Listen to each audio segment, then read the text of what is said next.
big sky, big potential. In association with Mills and Reeve, this is Eastern Promise. Achieving more together. This is the Eastern Promise podcast, the narrative engine for the East of England. We bring you the best of the region, connecting stakeholders and promoting collaboration. So, let's go sample some Eastern Promise.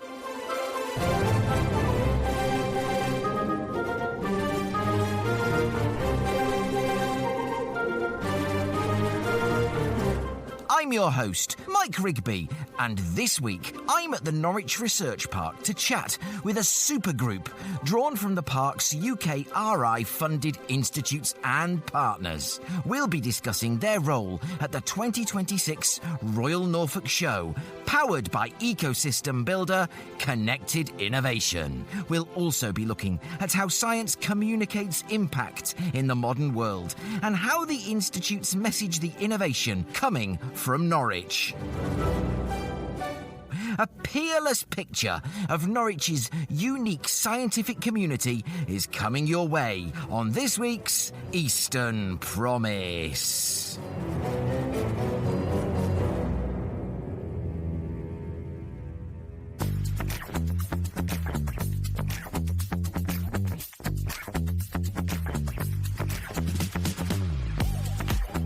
This is a public service announcement. What you're about to hear is very important, and here's why.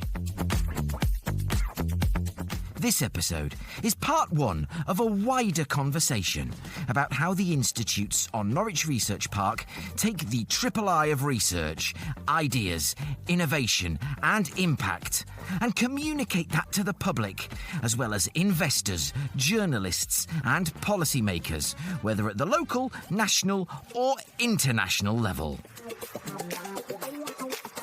It's how the power of ideas and the impact of research can generate spin-out businesses, spin-in businesses, and attract investment, and from there, growth. We'll dig into this in greater detail in our next episode.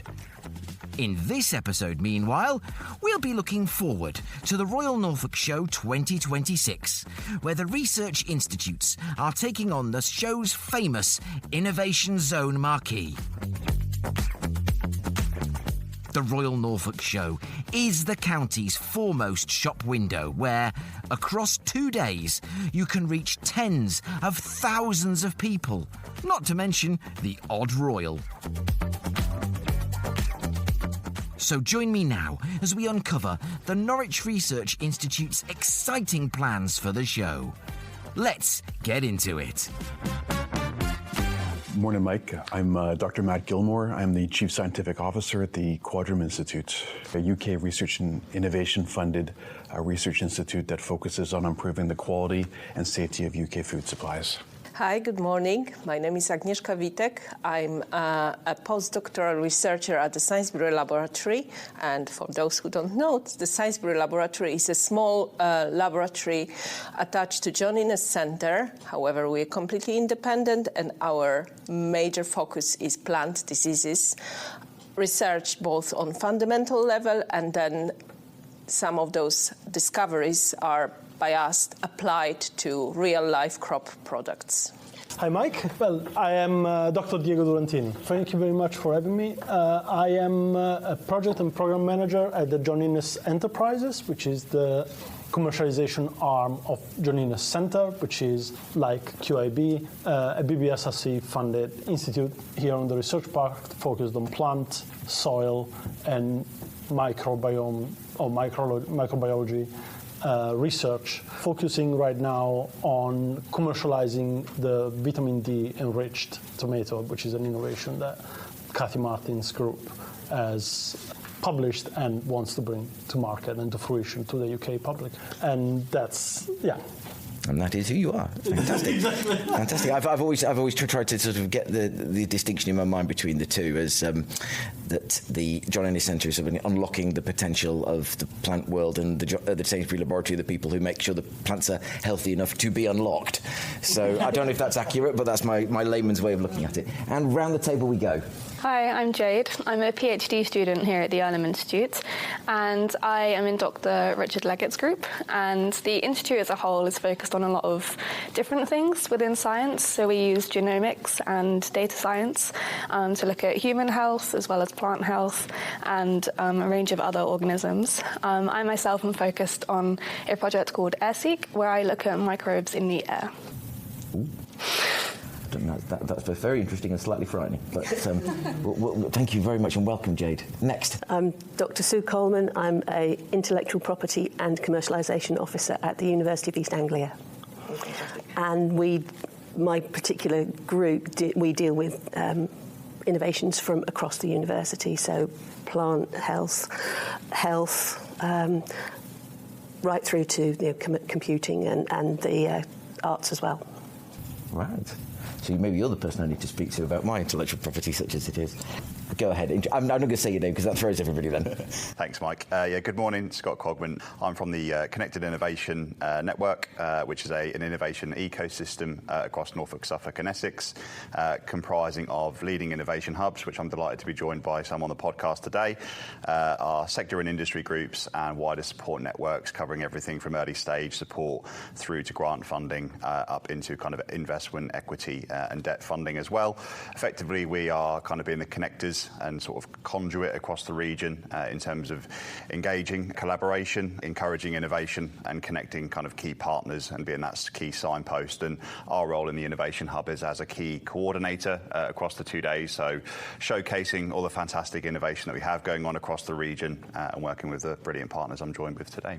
Fantastic. So you've just teed up the first question there. So we'll start off by talking about the Royal Norfolk Show, which is galloping ever closer. So, Scott, could you just tell us basically in the broad sweep of what the institutes with the UEA and yourself and all the other partners you have there, what is the broad concept of what you're doing?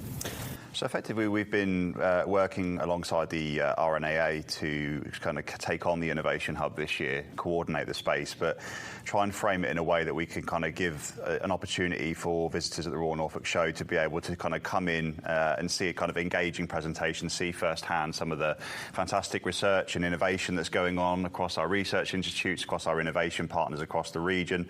We're very much trying to be that kind of, as I say, facilitation point around it all, making sure we're putting on the best platform for them to be able to showcase those innovations and structuring a 2 days program of activity and talks and kind of live demos that will actually, give people an opportunity to see firsthand what's going on, understand how they may be able to get involved, and just to find out more what's going on in the region and the opportunities that are coming from that as well. Matt, it's been described to me thus that of all the institutes, Quadrum Institute probably has the most everyday communicable concept behind it in terms of, as you said, food and the impact on the human body and the things we eat and how they affect us. So, what is the Quadrum looking to get out of this event at the Royal Norfolk Show? And what are the main messages you're seeking to convey? Yeah, you're exactly right that food is important for all of us, so starting with our breakfast off to our lunch and then our dinner at the end of the day. But there's invisible components of food that people don't actually realize are actually impacting their health, and that's the microbes. So one thing that we're going to do with the other institutes on the park is to bring our microbe zoo to the Royal Norfolk Show. So this is going to be making the things that are invisible visible. So what we'll do is have select what we'll call biomes. So things like water systems, soil systems, and really interestingly, the human gut, because that's where food goes. But within the gut, there's billions, if not trillions, of microbes that are impacting our health. And so we want to give people an appreciation for how microbes are impacting not only their health, but the environment. So the microbial zoo and the zookeepers will be there to help people tour around those different biomes, including the zoo, to give it a bit more of a sensory perception. Again, microbes are really small, so whether they're bacteria, they're viruses, they're fungi, that's not something that you can see with your naked eye. So we're going to, in a safe way, kind of scale people down and bring them into those environments so people have a chance to actually actually walk around a human gastrointestinal tract. So we'll save them kind of maybe the unpleasant aspects of it, so there won't be a sensory like a smell component to it, but it will allow people to get an appreciation for that ecology that is the human gut and how that impacts their health. Well, on behalf of the region's teachers, can I say phew? And on behalf of the region's school children, can I say aww? But wow, I've just written down microbe zoo because of all the things I expected you to say, that was not amongst them. Yeah. Fantastic, what a great idea. So what are you hoping, what's going to success look like when you get to close the show on Thursday evening? And what are you going to know, how are you going to know that you've reached all those people and conveyed that message? Well, it's a program that's been put together from across the Norwich Research Park, so through the Centre for Microbial Interactions, that is our goal, is to give people the impression that these invisible facets of our life, these things that we're surrounded by, for the most part for our benefit, again, the microbes that exist in food, in water, in soil, they contribute to all the daily functions of life. So giving people that impression, and everything from school-age children up to adults, that they have this realization that, you might have this impression that bacteria are only pathogens, but that's not necessarily true. They do absolutely contribute to health. So we'll have fun ways for people to explore those different aspects. That sounds it. That's fantastic. So, if you don't mind, we'll go on to the Sainsbury's Laboratory now. So tell us, if you will, what's the Sainsbury's Laboratory part of this really exciting puzzle going to be? So for the Sainsbury's Laboratory, I guess we would love to gain some visibility, because we often being asked, are you from John Innes Centre? that's the household name around, with John Innes composts and other things like that. So we want to be seen not just as a fundamental research institute which finds out things about minute details of how plants resist diseases, but we want to show how those solutions that nature has invented for all sorts of species to survive in an environment when the plant cannot escape its location, and it has to rely on detection of the dangers that come on it, and it has to rely on its own immune system, which is a fantastic thing. Plants have immune system which is not necessarily like ours. However, in a fundamental principle, it relies on the same factor of recognition of the danger of the pathogen, and how those fantastic nature solutions can be brought onto our crop species. At the moment, this is mostly done by plant breeding, and we try to emulate plant breeding just in a bit faster way. So that's what we want to show. We want to show that we do have fantastic fundamental discoveries. However, we now translate them into real life crops, and in particularly the most advanced at the moment is potato resistant to disease. This is the maybe heard about already. Potato Plus or Piper Plus project, but we are now edging on entering the commercialization route for that. So who knows, maybe next year we'll see at the Royal Norfolk Show a little plot of potatoes that look like your regular potatoes, are nutritious as your regular potatoes, with the small difference of being resistant to diseases without applying plant protection in terms of fungicides. And that's one thing that we're showing, but we are also showing a little bit more fun side of the Sainsbury's Laboratory. My colleague, Nick Desnoyers, who's not here today, unfortunately, but he will be joining us, and he'll be demonstrating his project that's bordering on art in a way, so that might be something interesting for you, Sue. He is basically painting with genetics, painting flowers with genetics. He's creating a range of different constructs. It's a very professional term, but a range of different ways of achieving plants with petals of different color, unseen in the species. Yeah, this is very artistic project. I guess he's got a little bit of an artist soul. And for example, we might see, I'm not sure, we probably won't see it in real life. However, he'll be presenting, for example, I've seen his fantastic petunia, like white petunia with stripes of 4 different colors on its petals. And that's all achieved in the lab. Oh, wow. So yeah, he's working on that, and we'll see that as, like I said, more fun, artistic side, like more human side of scientists. So we'll see that as well. Because Alexander Fleming used to do that with bacteria. Yeah, you could do paintings with different strains of bacteria, and that's what Nick is doing. Maybe not on bacterial petri dish, but he's getting plants with different colored petals and also different flower architecture as well. Now, I think that's probably a much safer bet in terms of filling out the risk assessment than Alexander Fleming's bacteria pictures. But Diego, what's the John Innes Centre bringing to the party? John Innes wants to showcase what has happened in commercialization effectively. Basically, what has happened so far about the innovation that has been created in the lab and how we are taking it out of the lab and into, in quotation marks, real life, so that how it can have an impact for the people that will be visiting the Royal Norfolk Show, for instance. There will be a few between me on Wednesday and Rosaria, that is not here, on Thursday. We will showcase a few of those innovations and spin-outs or spin-ins that are supported by John Innes Centre and John Innes Enterprises, and what they're doing and how they plan to make a difference in normal people's life. Jay, tell us about the Earlham Institute. What's your contribution to the? I mean, Scott, is this going to be a sort of a tent on its own, or is it part of a wider hub? Or? It is, yeah. So the Innovation Hub is its own standalone marquee. So obviously there's a lot of different threads that will probably align with different activities going on across the show over the 2 days, but this is its own standalone space.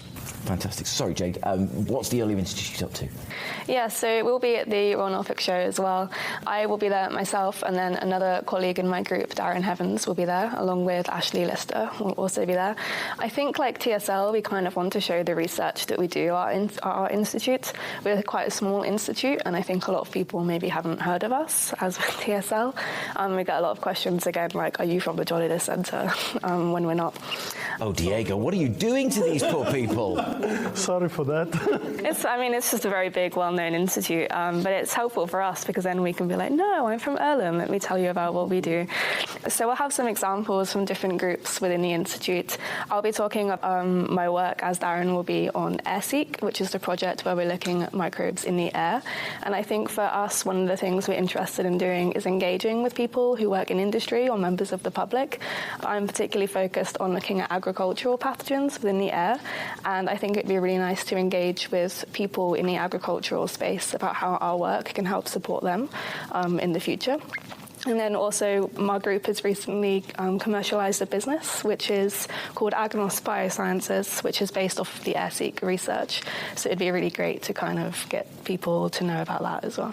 Oh, fantastic. So just for those who don't know, because I have, you say that people don't know, but I've been to places like the Babraham Research Campus, and we did a tour around there, and you mentioned Norwich, and you mentioned the institutes here, and I know about the Earlham.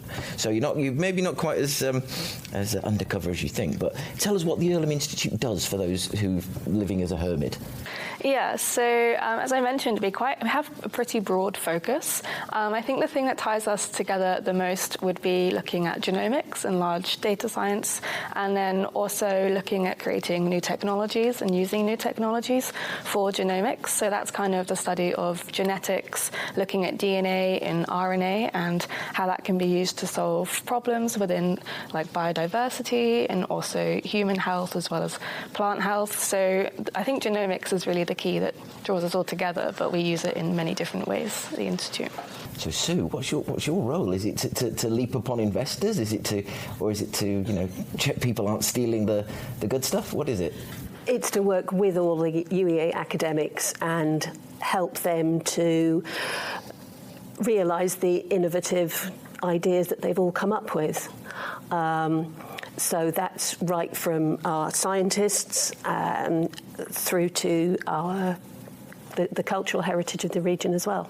Really, because that's quite the wide brief. And you do get, I mean, the people are people, and scientists are people too. And there's a broad spectrum, isn't there, between the kind of quite commercially minded, one would imagine, and the sort of scientists who are focused on the good of humanity, the good of the planet, which is fantastic, but at the end of the day, resources are required to pursue science. So, I mean, is that your experience? It's definitely our experience. The university is looking at both sides of that issue.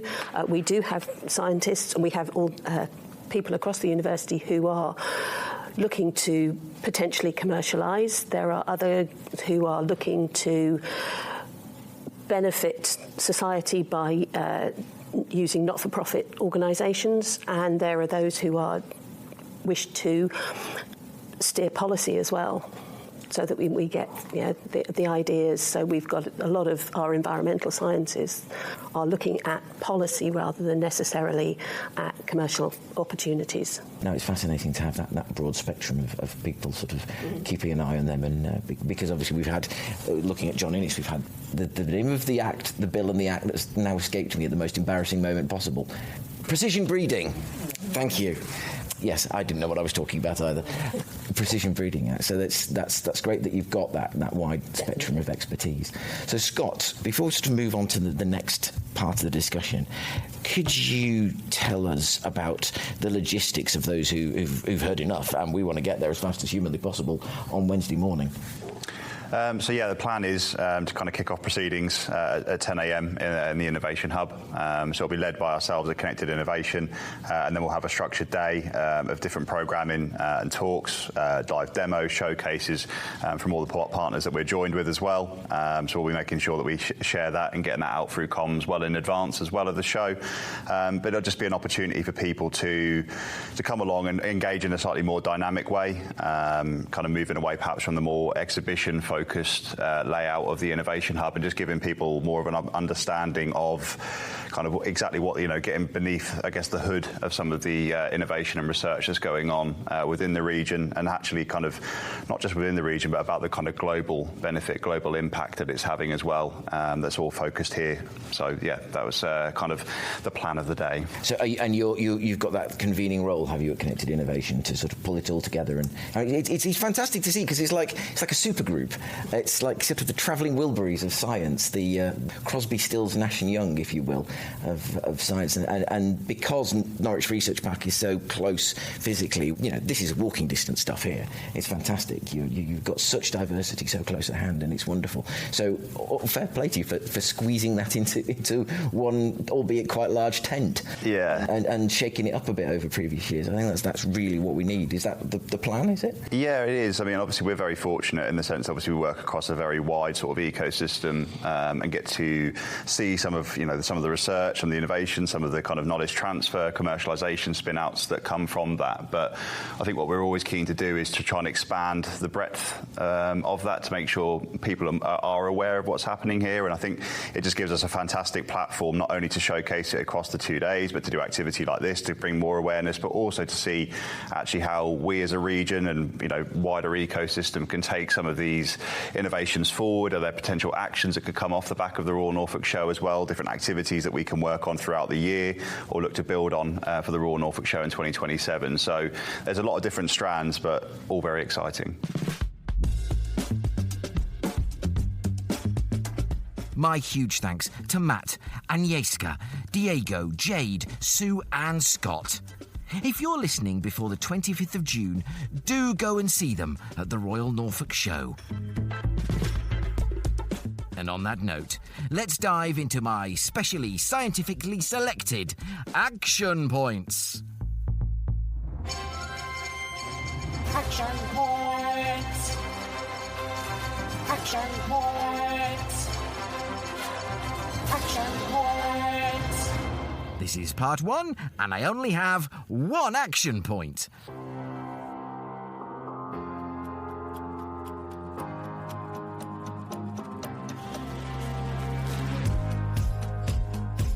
One. If you're at this year's Royal Norfolk Show, do visit the Innovation Zone and see the Norwich Research Park's research institutes. Enjoy, in particular, the microbial zoo, but please remember not to feed them.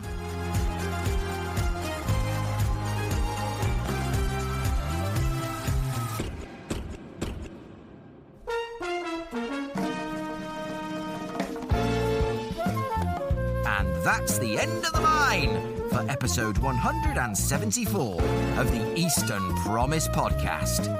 I have been Mike Rigby and will be so once again very soon indeed for part 2 of this mammoth roundtable. Matt, Agnieszka, Diego, Jay, Sue, Scott and myself will be looking beyond the Royal Norfolk Show at how the institutes on the Norwich Research Park communicate their ideas, the partnerships they build and the impact they create. We'll talk collaboration, funding, somewhat inevitably, the proximity of Cambridge, and engaging with politicians and policymakers following the triumph of the Genetic Technology Precision Breeding Act 2023. Keep a listening ear out, because it's on its way to you very soon. Until then, bye for now. To hear other episodes of the Eastern Promise podcast and to find out more about what we do, go to our website at easternpromise.org.uk.